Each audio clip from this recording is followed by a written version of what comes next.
Hi hello ನಮಸ್ಕಾರ. Shashi kitchen ವರ್ಲ್ಡ್ಗೆ ನಿಮ್ಮೆಲ್ಲರಿಗೂ ಸ್ವಾಗತ. ಹೇಗಿದ್ದೀರಾ ಎಲ್ಲರೂ ಚೆನ್ನಾಗಿದ್ದೀರಾ ಅಂತ ಅಂದ್ಕೊಂಡು ಇವತ್ತಿನ ವಿಡಿಯೋನ ಸ್ಟಾರ್ಟ್ ಮಾಡ್ತಾ ಇದ್ದೀನಿ. ಇವತ್ತಿನ ರೆಸಿಪಿ ಏನಪ್ಪ ಅಂದರೆ, ಸಾಮಾನ್ಯವಾಗಿ ಪಾನಿಪುರಿ ಎಲ್ಲರೂ ತಿಂದಿರ್ತೀರಾ, ಆದರೆ ಪಾನಿಪುರಿ ಫ್ಲೇವರ್ ಇರುವಂಥ ಕಡಲೆಪುರಿ ಯಾರಾದರೂ ತಿಂದಿದ್ದೀರಾ? ಬನ್ನಿ ಅದನ್ನು ಹೇಗೆ ಮಾಡೋದು ಅಂತ ನೋಡ್ಕೊಂಡು ಬರೋಣ. ಇವತ್ತಿನ ರೆಸಿಪಿ ಅದನ್ನೇ ಮಾಡ್ತಾ ಇರೋದು. ಇವಾಗ ಒಂದು ಕಡಾಯಿ ತೊಗೊಂಡಿದ್ದೀನಿ. ಈ ಕಡಾಯಿಗೆ ನಾನು 1 ಬಟ್ಲಷ್ಟು ಎಣ್ಣೆನ ಹಾಕೋತಾ ಇದ್ದೀನಿ. ಎಣ್ಣೆ ಸ್ವಲ್ಪ ಜಾಸ್ತಿ ಕ್ವಾಂಟಿಟಿನೇ ಬೇಕು ಇದಕ್ಕೆ. ಇವಾಗ ಸ್ವಲ್ಪ ಎಣ್ಣೆ ಲೈಟಾಗಿ ಬಿಸಿ ಆಗಲಿ. ನೋಡಿ, ಇವಾಗ ಎಣ್ಣೆ ಸ್ವಲ್ಪ ಲೈಟಾಗಿ ಬಿಸಿಯಾಗಿದೆ. ಇಲ್ಲಿ 1 ಬಟ್ಲಷ್ಟು ನಾನು ಹುರ್ಗಡ್ಲೆನ ತೊಗೊಂಡಿದ್ದೀನಿ. ಇದನ್ನು ಚೆನ್ನಾಗಿ ರೋಸ್ಟ್ ಮಾಡ್ಕೋಬೇಕು. ಸ್ವಲ್ಪ ಕ್ರಿಸ್ಪಿ ಆಗಲಿ, ಆ ಥರ ಹುರ್ಕೊಳ್ಳಿ.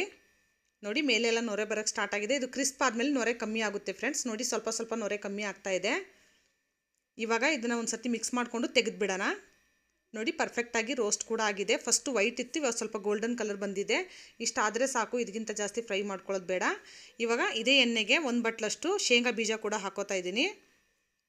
ಇದನ್ನು ಕೂಡ ಸೇಮ್ ಅದೇ ಪ್ರೊಸೆಸ್ಸಲ್ಲಿ ರೋಸ್ಟ್ ಮಾಡ್ಕೋಬೇಕು.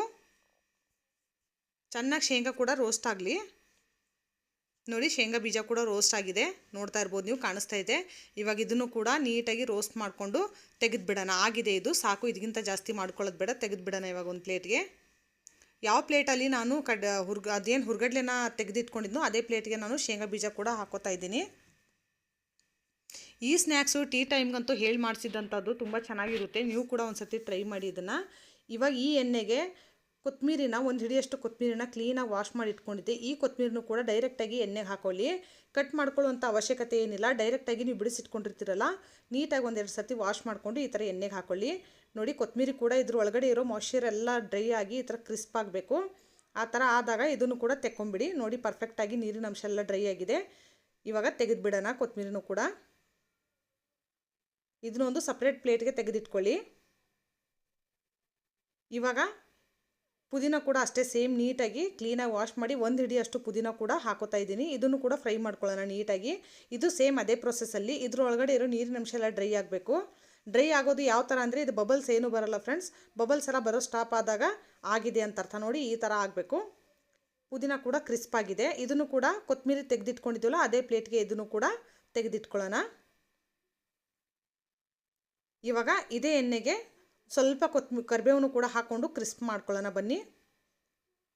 ನೋಡಿ, ಫ್ರೆಶ್ ಆಗಿರುವಂಥದ್ದನ್ನೇ ಯೂಸ್ ಮಾಡಿ ಎಲ್ಲನೂ ಇಲ್ಲಿ ಆದಷ್ಟು. ನೋಡಿ, ಕರಿಬೇವು ಹಾಕಿದ ತಕ್ಷಣ ಬೇಗನೆ ಕ್ರಿಸ್ಪ್ ಆಗಿಬಿಡುತ್ತೆ. ಇದನ್ನು ಕೂಡ ಸೈಡಲ್ಲಿ ಎತ್ತಿಟ್ಕೊಂಡ್ಬಿಡೋಣ.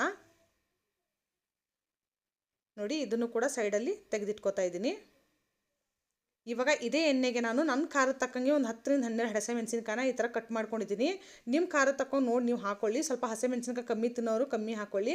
ಸ್ವಲ್ಪ ಖಾರವಾಗಿರಬೇಕು ಅಂದರೆ ಸ್ವಲ್ಪ ನೋಡ್ಕೊಂಡು ನಿಮ್ಮ ಟೇಸ್ಟ್ ತಕ್ಕಂಗೆ ಹಸಿಮೆಣಸಿನ್ಕಾಯಿನ ಜಾಸ್ತಿ ಕಮ್ಮಿ ಮಾಡ್ಕೋಬಹುದು. ಇಲ್ಲಿ ಇದನ್ನು ಕೂಡ ನೀಟಾಗಿ ರೋಸ್ಟ್ ಮಾಡ್ಕೋಬೇಕು. ಇದು ಫುಲ್ಲು ನೀರಿನ ಅಂಶ ಎಲ್ಲ ಡ್ರೈ ಆಗಬೇಕು. ಆ ಥರ ಹುರ್ಕೊಳ್ಳೋಣ ಹಸಿಮೆಣಸಿನ್ಕಾಯಿನೂ ಕೂಡ.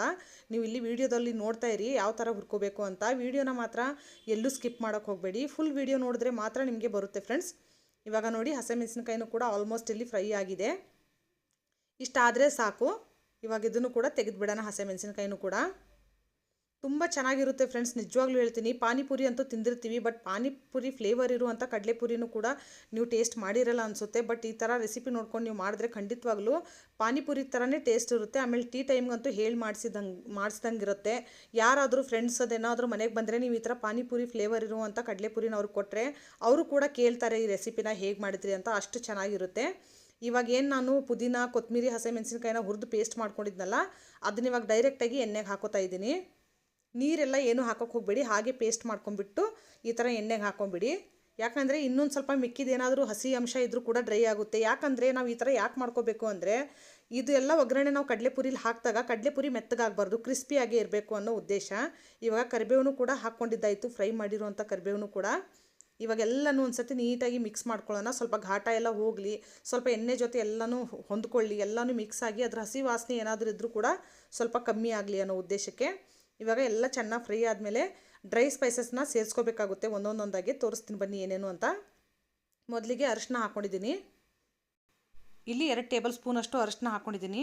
ಇವಾಗ 1 ಟೇಬಲ್ ಸ್ಪೂನಷ್ಟು ಜೀರಿಗೆ ಪುಡಿ, ಅರ್ಧ ಟೀ ಸ್ಪೂನಷ್ಟು ಕಾಳು ಮೆಣಸು ಪೌಡ್ರು, 1 ಟೇಬಲ್ ಸ್ಪೂನಷ್ಟು ಚಾಟ್ ಮಸಾಲ ಮತ್ತು ಆಮ್ಚೂರು ಪೌಡ್ರ್, ಎರಡೂ 1 ಟೇಬಲ್ ಸ್ಪೂನ್ ತೊಗೊಂಡಿದ್ದೀನಿ. ಆಮೇಲೆ ರುಚಿ ತಕ್ಕಷ್ಟು ಉಪ್ಪು. ಇದನ್ನೆಲ್ಲನೂ ಮಿಕ್ಸ್ ಮಾಡ್ಕೊಳ್ಳೋಣ. ಗ್ಯಾಸ್ ಮಾತ್ರ ಸಿಮ್ಮಲ್ಲಿ ಇಟ್ಕೊಂಬಿಡಿ ಈ ಟೈಮಲ್ಲಿ.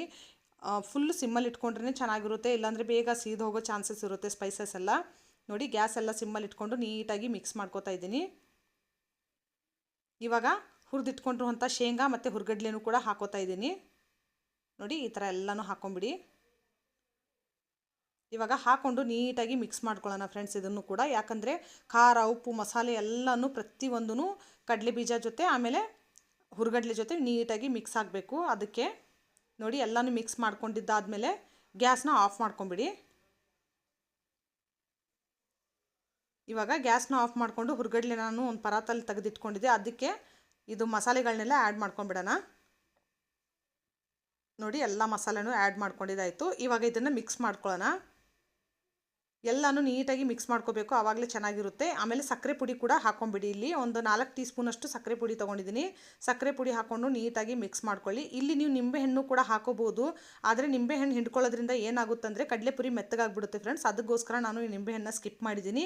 ನೀವು ಜಾಸ್ತಿ ಕ್ವಾಂಟಿಟಿಲಿ ಮಾಡ್ತಾ ಇಲ್ಲ, ಇಮಿಡಿಯೇಟ್ಲಿ ಮಾಡಿ ಅವಾಗಿಂದ ಅವಾಗೆ ತಿಂದುಬಿಡ್ತೀನಿ ಅನ್ನೋಂಗಿದ್ರೆ ನೀವು ನಿಂಬೆಹಣ್ಣನ್ನ ಹಾಕ್ಕೊಂಡು ಇಟ್ಕೋಬೋದು. ಬಟ್ ಸ್ಟೋರ್ ಮಾಡಿ ಇಡ್ತೀನಿ ಅಂದರೆ ನೀವು ನಿಂಬೆಹಣ್ಣನ್ನ ಸ್ಕಿಪ್ ಮಾಡಿ. ಇದನ್ನು ಆರಾಮಾಗಿ 15 ದಿನದವರೆಗೂ ನೀವು ಆರಾಮಾಗಿ ಸ್ಟೋರ್ ಮಾಡಿ ಇಟ್ಕೋಬೋದು.